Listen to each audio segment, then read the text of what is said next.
Well, I have to say I'm a little confused today because my colleague pointed to an email suggesting that you weren't aware that we had a presence in Benghazi. So if you weren't aware we had a presence, I don't know how you could have interfered with security there. But nonetheless, I do think that's what they're aiming at. I know the ambassador was someone you helped pick. I know the ambassador was a friend of yours. And I wonder if you would like to comment on what it's like to be the subject of an allegation that you deliberately interfered with security that cost the life of a friend. Well, Congressman, it's a very personally painful accusation.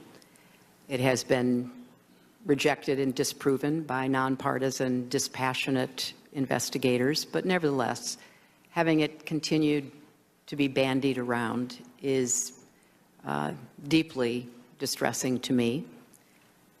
You know, I would imagine I've thought more about what happened than all of you put together. I've lost more sleep than all of you put together. I have been racking my brain about what more could have been done or should have been done. And so when I took responsibility, I took it as a challenge and an obligation to make sure before I left the State Department that what we could learn, as I'm sure my predecessors did after Beirut and after Nairobi and Dar es Salaam and after all of the other attacks on our facilities, I'm sure all of them, Republican and Democrat alike, especially where there was loss of American life, said, okay, what must we do better? How do we protect the men and women that we send without weapons, without support from the military into some of the most dangerous places in the world? And so I will continue to speak out and do everything I can from whatever position I'm in to honor the memory of those we lost and to work as hard as I know to try to create more understanding and cooperation between the State Department, our diplomats, our development professionals from USAID, and the Congress, so that the Congress is a partner with us, as was the case in previous times. I would like us to get back to those times, Congressman, whereas I think one of you said, Beirut, we lost far more Americans, not once but twice within a year. There was no partisan effort. People rose above politics. A Democratic Congress worked with a Republican administration to say, what do we need to learn? Out of that came the legislation for the Accountability Review Board. Similarly, after we lost more Americans in the bombings in East Africa, again, Republicans and Democrats worked together. Said, what do we need to do better? So I'm an optimist, Congressman. I'm hoping that that will be the outcome of this and every other effort so that we really do honor not only those we lost, but all those who, right as we speak, are serving in dangerous places representing the values and the interests of the American people. Thank you, Madam Secretary. Gentleman from California yields back. I'm going to address a couple of things that he said and then recognize myself. Because he invoked the family members of the four, Madam Secretary, and partially this will be for your benefit also, but I want to specifically address the family members that are here. There is no theory of the prosecution, Mr. Schiff, because there is no prosecution. There's a very big difference between a prosecution where you already have reached a conclusion and you're just trying to prove it to people. This is an investigation, which is why it's so sad that nowhere in that stack that you just put up there, where the emails of Secretary Clinton, the emails of the ambassador, 50,000 pages worth of documents, eyewitnesses, that's the real tragedy. To the family and the friends, when you're told that there have been 7 previous investigations in an ARB, you should immediately ask, why did you miss so many witnesses? Why did you miss so many documents? This is not a prosecution, Mr. Schiff. You and I are both familiar with them. I've reached no conclusions, and I would advise you to not reach any conclusions either until we reach the end. There are 20 more witnesses. So I'll agree not to reach any conclusions if you'll do the same.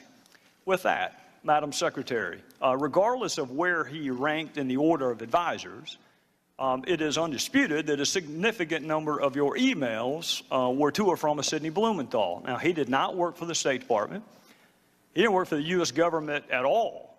He wanted to work for the State Department, but the White House said no to him. Do you recall who specifically at the White House rejected Sidney Blumenthal? No, I do not. After he was turned down for a job at the State Department by the White House, he went to work where? I think he had a number of consulting contracts with different entities. Well, if he had a number of them, do you recall any of them? I know that he did some work for my husband. Well, he worked for the Clinton Foundation. That's correct. Okay. He worked for Media Matters. I'm sure he did. He worked for Correct the Record. I'm sure he did. When you were asked about Sidney Blumenthal, you said he was an old friend who sent you unsolicited emails, which you passed on in some instances because you wanted to hear from people outside what you called the bubble. We will ignore for a second whether or not Sidney Blumenthal is outside the bubble, but I do want to ask you about a couple of those other comments, because what you left out was that he was an old friend who knew absolutely nothing about Libya, was critical of President Obama and others that you work with, loved to send you political and image advice, had business interests in Libya, which he not only alerted you to, but solicited your help for, and you often forwarded his emails, but usually only after you redacted out any identifiers so nobody knew where the information was coming from. What does the word unsolicited mean to you? It means that I did not ask him to send me the information that he sent me, and as I have previously stated, some of it I found interesting, some of it I did not, some of it I forwarded, some of it I did not. I did not know anything about any business interests. I thought that, just as I said previously, newspaper articles, journalists, of which he is one, a former journalist, had some interesting insights. And so we took them on board and evaluated them, and some were helpful and others were not. We're going to get to all the points you just made, but I want to start with your public comment that these emails were unsolicited. You wrote to him, "Another keeper, thanks and please keep them coming. Greetings from Kabul and thanks for keeping this stuff coming. Any other info about it? Question mark. What are you hearing now? Question mark. Got it. We'll follow up tomorrow. Anything else to convey? Question mark." Now that one is interesting because that was the very email where Mr. Blumenthal was asking you to intervene on behalf of a business deal that he was pursuing in Libya. What did you mean by what are you hearing now? I have no idea, Congressman. They started out unsolicited, and as I said, some were of interest. I passed them on, and some were not. And so he continued to provide me information that was made available to him. I don't want to parse words, and I don't want to be hyper-technical, because it's not a huge point, but it is an important point. You didn't say they started off unsolicited. You said they were. You said they were unsolicited. Well, they were unsolicited, but obviously I did respond to some of them. Well, and I'm sure that encouraged him. Anything else to convey? What are you hearing now? I'm going to Paris tomorrow night. We'll meet with TNC leaders, so this and additional info useful. Still don't have electricity or BlackBerry coverage post-Irene, so I've had to resort to my new iPad. Let me know if you received this. We'll talk about the new iPad in a little bit. Here's another one. This report is in part a response to your questions. That's an email from him to you.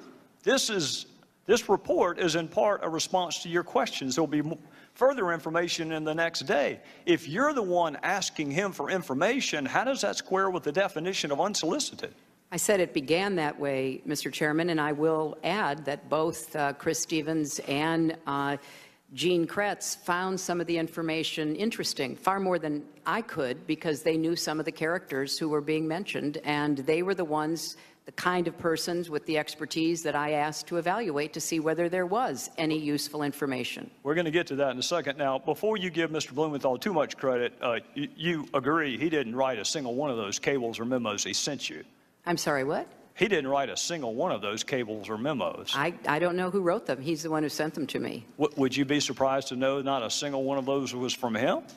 I don't know where he got the information that he was sending to me. Did you ask? You're sending me very specific, detailed intelligence. What is your source? That seems to me like a pretty good question. I did learn later that he was talking to or sharing information from former American intelligence officials. By the name of? Who wrote those cables? I don't recall. I don't know, Mr. Chairman. You had his information passed on to others, but at least on one occasion you asked Ms. Abedine, can you print without any identifiers? Why would you want his name removed?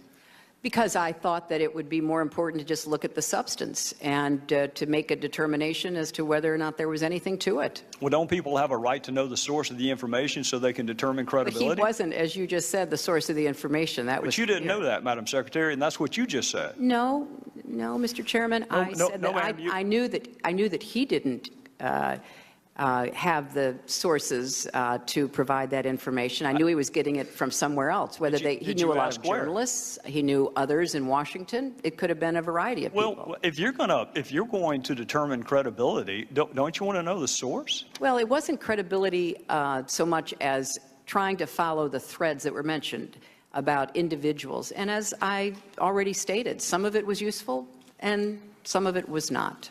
Well, did the president know that Mr. Blumenthal was advising you? He wasn't advising me. And, you know, Did he know Mr. Chairman, that he was your most prolific emailer that we have found on the subjects of Libya and Benghazi? That's because I didn't do most of my work That's about fair. Libya on I'm not challenging that, Madam Secretary. I am not challenging that. All I'm telling you is the documents show he was your most prolific emailer on Libya and Benghazi. And my question to you is, did the president, the same White House that said you can't handle him, can't hire him, did he know that he was advising you? He was not advising me, and I have no reason to have ever mentioned that or know that the president knew that. All right, I want to draw your attention to an email about Libya from Mr. Blumenthal to you, dated April 2011. It will be Exhibit 67. And this is informative. Should we pass on, and in parentheticals, unidentified to the White House? If you were going to pass something on to the White House, why would you take off the identifiers? Because it was important to evaluate the information, and from a lot of intelligence that I have certainly reviewed over the years, you often don't have the source of the intelligence. You look at the intelligence and you try to determine whether or not it is credible, whether it can be followed up on. Well, I'm going to accept the fact that you and I come from different backgrounds, because I can tell you that an unsourced comment could never be uttered in any courtroom. You have We're to not have talking the about right. courtroms, Mr. Chairman. We're talking about intelligence. No, we're talking about credibility and the ability to assess who a source is and whether or not that source has ever been to Libya, knows anything about Libya, or has business interest in Libya, all of which would be important if you were going to determine the credibility, which I think is why you probably took his information off of what you sent to the White House. But here's another possible explanation that may give us a sense of why maybe the White House didn't want you to hire him in the first place.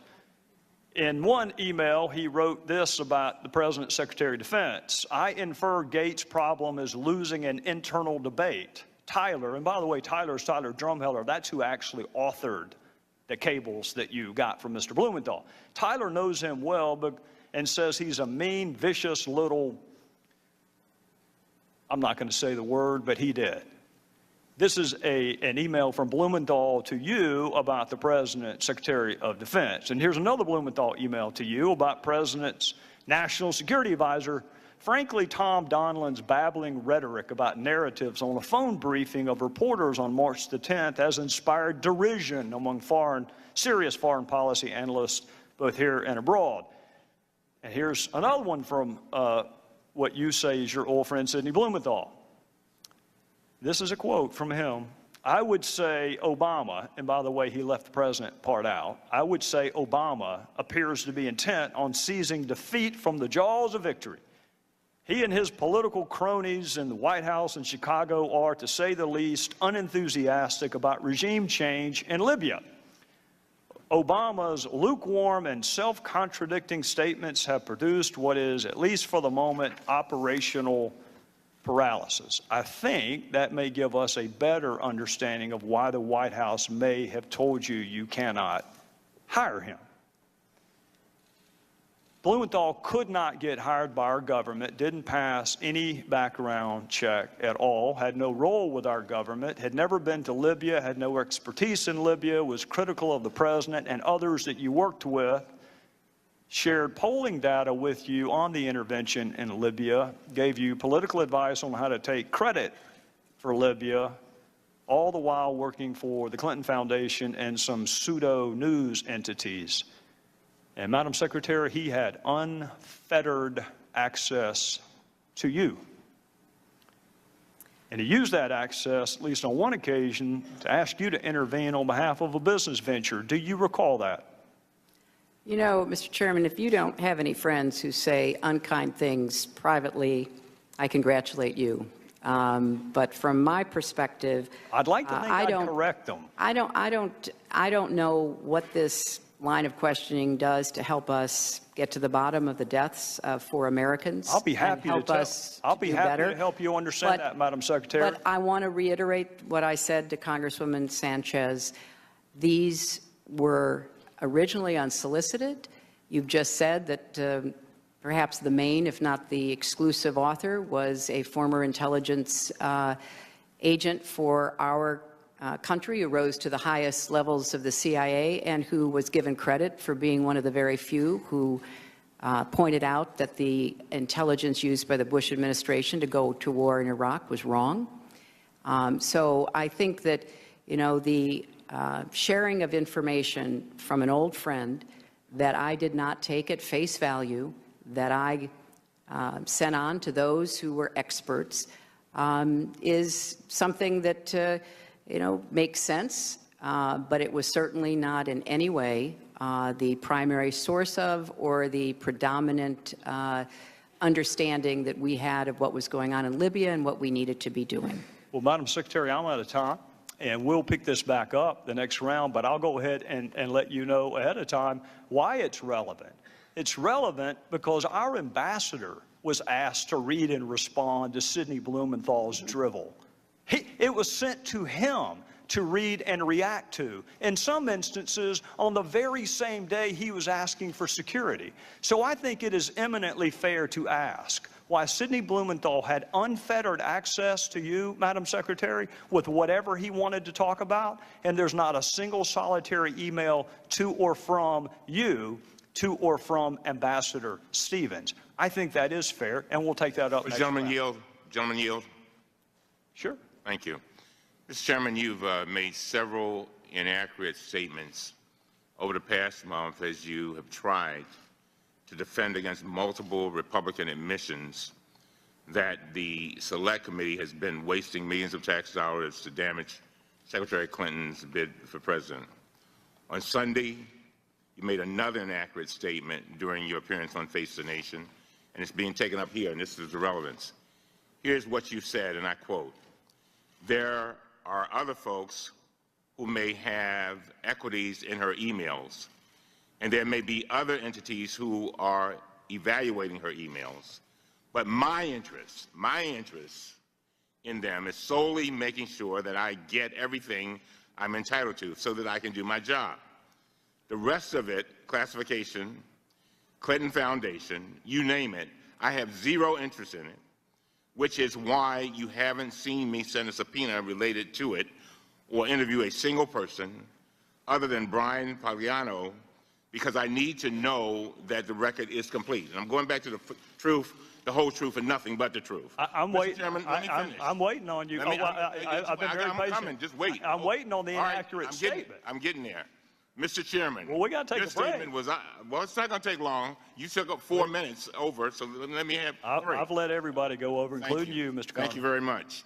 You issued a subpoena to Sidney Blumenthal on May 19th, 2015, compelling him to appear for a deposition on June 16, 2015. You issued this subpoena unilaterally without giving the select committee members the opportunity to debate or vote on it. You sent 2 armed marshals to serve the subpoena on Mrs. Blumenthal's wife at their home without having ever sent him a request to participate voluntarily, which he would have done. Then, Mr. Chairman, you personally attended Mr. Blumenthal's deposition. You personally asked him about the Clinton Foundation, and you personally directed your staff to ask questions about the Clinton Foundation, which they did more than 50 times. Now, these facts directly contradict the statements you made on national television this last Sunday. No, sir. With all due respect, they do not. We just heard email after email after email about Libya and Benghazi that Sidney Blumenthal sent to the Secretary of State. I don't care if he sent it by Morse code, carrier pigeon, smoke signals. The fact that he happened to send it by email is irrelevant. What is relevant is that he was sending information to the Secretary of State. That is what's relevant. Now, with respect to the subpoena, if he'd bothered to answer the telephone calls of our committee, he wouldn't have needed a subpoena. Would the gentleman yield? I'll be happy to, but you need to make sure the entire record is correct, Mr. Conlon. And that's exactly what I want to do. Well, then go ahead. I'm about to tell you. I move that we put into the record the entire transcript of Sidney Blumenthal. We're going to release the emails. Let's do the transcript. That way the world can see it. Well, we didn't. The motion has been seconded. Well, we're not going to take that up at a hearing. We'll take that up in a Chairman, business I've consulted meeting. with the parliamentarian, and they have informed us that we have a right to a recorded vote on that motion. We want, you asked for the truth, the whole truth, and nothing but the truth. Well, that's what we want to have. Let the world see it. Why is it that you only want Mr. Blumenthal's transcript released? Why don't you want the survivors? All of them released. The survivors, even their names? Let me tell you something. No, you want that released? Let me tell you something. Right now, the only one you've asked for is Sidney Blumenthal. That's the only one you've asked for. That and Ms. Mills. Cheryl Mills. That's not true. Now, that's 2 out of 54. Now, if you want to ask for some fact we asked for a recorded vote on the Blumenthal. You said from the beginning, we want the truth, the whole truth, and nothing but the truth. Why don't we just put the entire transcript out there and let the world see it? What do you have to hide? His are the only emails that you have released. And the fairness to Mr. Blumenthal and to the American people, in the interest of a complete record, if you're going to release his emails, release his transcript where he has a chance to give the context of those emails. Well, you keep referring to Blumenthal emails. I would hasten to remind both of you, the only reason we have Blumenthal emails is because he emailed the Secretary of State. Those are her emails. That's why they were released. They're not Blumenthal's emails, and she wanted all of her emails released. She's been saying since March, I want the entire world to see my emails. Well, Sidney Blumenthal's emails are part of that. So here's what I'll do. I'll be happy to talk to the parliamentarian, because the parliamentarian told me that your motion actually would not be in order for a hearing. But at the latest, we'll take a vote. Then the first week we are back, after this week, we'll have a business meeting. We can take up Mr. Blumenthal's transcript. We can take up whatever other transcripts you want. And while we're there, we can also take up the 20-some-odd outstanding discovery requests that we have to different executive branch entities. Why don't we just take all of it up then? Mr. Chairman, the allegations that have been made against him are refuted by his own testimony. In the interest of not having... That's your opinion, Adam. Well, if you disagree, then release the transcripts. What allegation, Adam? Why conceal the transcripts, even if the motion were not in order? You have the power to release them. You have the power to say I'll tell right you why, now because I'm not going to release one transcript of someone who knows nothing about Libya by his own admission, while people who risk their lives, you have no interest in their story getting out. You don't want the 18 DS agents. You don't want the CIA agents. The only transcripts you want released are Ms. Mills and Sidney Blumenthal. Mr. Chairman, so we'll take all of this up in November. The only person you were interested in asking about during your entire questioning was Sidney Blumenthal. If you're so interested in him, release the transcript. You selectively released his emails. They're the only witness you've done that for.